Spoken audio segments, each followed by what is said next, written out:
Today I want to look at 2 Chronicles 18. There in chapter 18 we see this very interesting exchange between King Ahab of Israel, Jehoshaphat of Judah, and several so-called prophets, and one true prophet named Micaiah. Ahab and Jehoshaphat are there together, and Ahab invites Jehoshaphat then during that time, during his visit, to join him in battle against the Syrians, which Jehoshaphat foolishly agrees to do. But before going into battle, he at least wants to know what God has to say about this. So he asks him if there are any prophets that they can hear from in order to hear whether or not this is a good idea, and whether this is something God will bless. So Ahab brings in his prophets who are there and who come in and they promise victory. All of them in unity are saying, yes, God is going to give you victory over the Syrians. But Jehoshaphat recognizes that these guys are not legitimate prophets. And so he says, okay, is there a prophet of the Lord that we can consult? And Ahab says, yeah, there is this one guy. I hate him because he never prophesies anything good concerning me, only evil. Now, when they bring in Micaiah, one of the officials says to him, hey, look, the other guys, they're all saying good things, saying favorable things towards the king. They're saying the king will be victorious. It might be in your best interest to do the same. You might want to fall in line, say something favorable. And I love what Micaiah's response is there in verse 13. He says, as the Lord lives, what my God says, that I will speak. Now, Micaiah's response certainly reveals the genuineness of his office and ministry as a prophet. You see, prophets don't speak what people want to hear. In fact, they often had messages that were not popular, that people hated. And same is true here for Ahab. Now, let me back up a minute before he enters the scene. Now, the other prophets that Ahab had called together had been prancing around the room before the kings, putting on this show, claiming to be speaking for God and promising the two kings victory. Some scholars believe that what they were doing was there was some sort of movement to what they were doing. Some sort of dance was happening here. And then when Micaiah enters and they ask about the battle, they ask, should we go or should we not go? Micaiah's response is, go up and triumph, for they will be given into your hand. Now, this was surprising even to Ahab, who did not seem to accept Micaiah's words as actually being from the Lord. It's been suggested that Micaiah was actually mocking the other prophets, perhaps even engaging in the little dance routine that they were doing. And he spoke these words in a very sarcastic manner. There is some debate on that, and that is a little bit of speculation, but that kind of does seem to fit with the facts. But Ahab's reply is also surprising. He says, how many times shall I make you swear that you speak to me nothing but the truth in the name of the Lord? Now, who's Ahab kidding? He doesn't really want to know the truth. He doesn't want to know what God has to say. So why is he saying this? Perhaps because the king of Judah is there, Jehoshaphat's there. He's sort of giving him the impression that he really does care about the truth. But clearly Ahab does not want to know the truth. And once Micaiah reveals that the Lord has sent a lying spirit to deceive Ahab, to lead him into battle, and that he will perish in battle, it does not deter either Ahab or Jehoshaphat. Now, I'm more perplexed by Jehoshaphat's decision to continue than Ahab's, since he's the one who asked Ahab to bring in a true prophet. And yet, when this true prophet makes the truth known, he takes no action. He doesn't actually respond in a way that shows he believes it. Very interesting. Now, Ahab's decision to go into battle disguised appears to be some attempt to thwart or to avoid the fate that Micaiah prophesies about him. He's probably thinking, hey, if I go in disguise, there's less of a chance of anyone seeing me and less of a chance of me being hit. I'm not as interesting of a target. People will not be so interested in me. It's interesting, he tells the king of Judah to wear his royal robes too, as if it seems clear that he's perfectly fine if Jehoshaphat gets killed in battle. He doesn't mind that. Let him be the target, not me. Some friend he is. So he goes into battle thinking that somehow he's going to really show Micaiah that what he said is not going to come to pass. But just so happens, as the text says, that a random arrow, or some say by chance, an arrow struck Ahab between the scale armor and his breastplate. Now, don't let that word random, that's just from a human perspective. In other words, what it's saying is the archer was not trying to hit Ahab. It just happened to hit Ahab. Of course, what it means is that God sovereignly directed that arrow to hit Ahab where it would take his life. So no matter what Ahab tried to do to avoid the fulfillment of this prophecy, his actions probably, in reality, caused it to happen. But this shows how little Ahab knew about God. The Lord is sovereign over all things. He's sovereign over all creatures and all their actions, is what our shorter catechism says.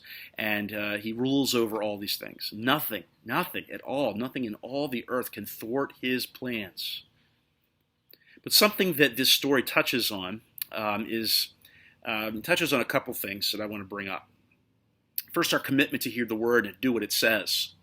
Ahab did not want to hear it, though Jehoshaphat did. And when Micaiah is brought in, they pressure him to say something favorable, something the king wants to hear, as if Micaiah was choosing what to say. And he makes it known, hey, I'm only going to say what God says. And we certainly live in a day much like this, where people have no tolerance for the truth and only want the prophets to say what sounds good, or in this case, the preachers to say what sounds good and what is favorable to the hearers. And look, I'm not speaking specifically about people outside of the church. I'm talking about people in the church.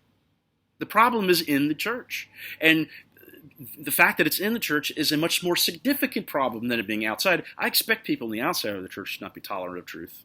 But people inside the church, they should know better. They should love the word and they should love the truth.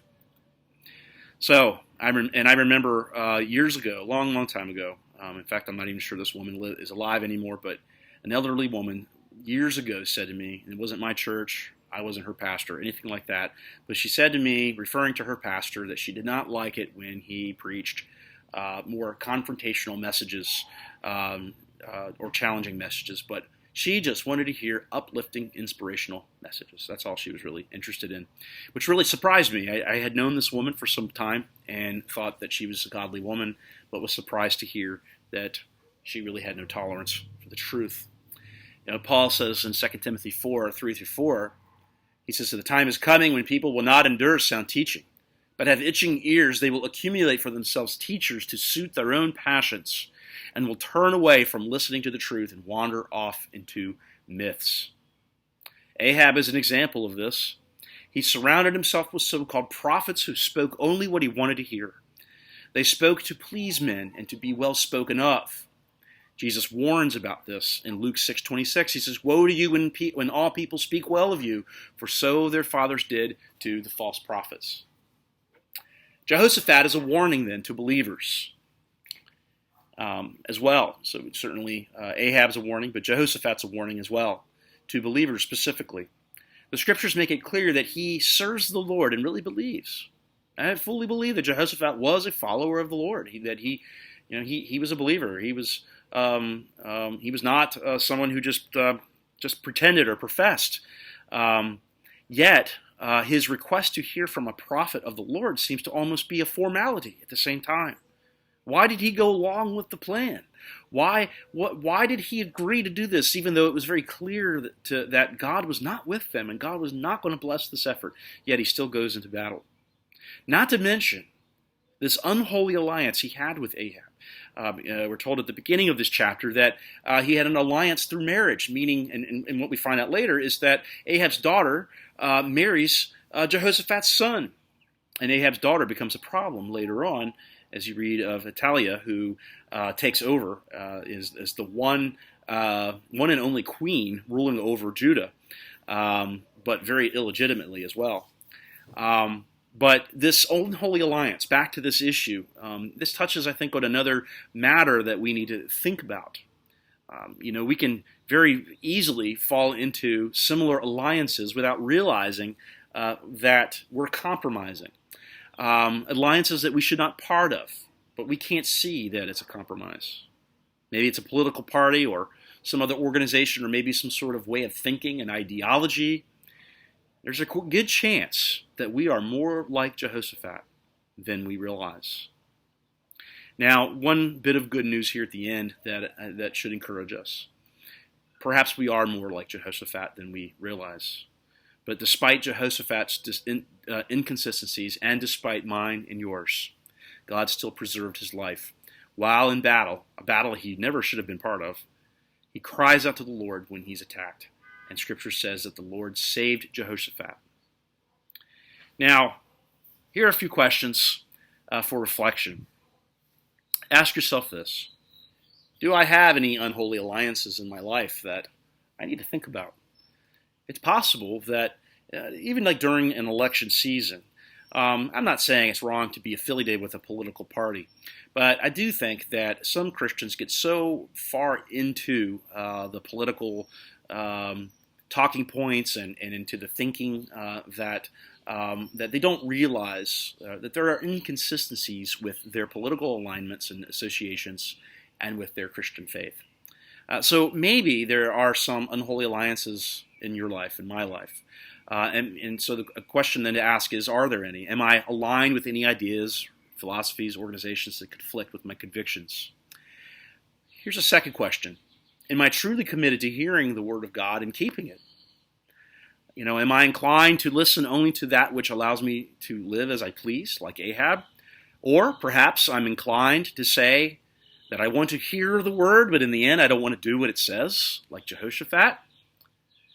Now, if you answer yes to either one of those questions, then the next question would be this. Discuss and ponder how you can foster a deeper hunger for the Word and further apply it to your life. I mean, these are serious questions that I think that every Christian needs to take seriously. It is far too easy for us to compromise, far too easy for us to convince ourselves that we love the Word and yet fail to do what it says. God bless you in your reading of His Word.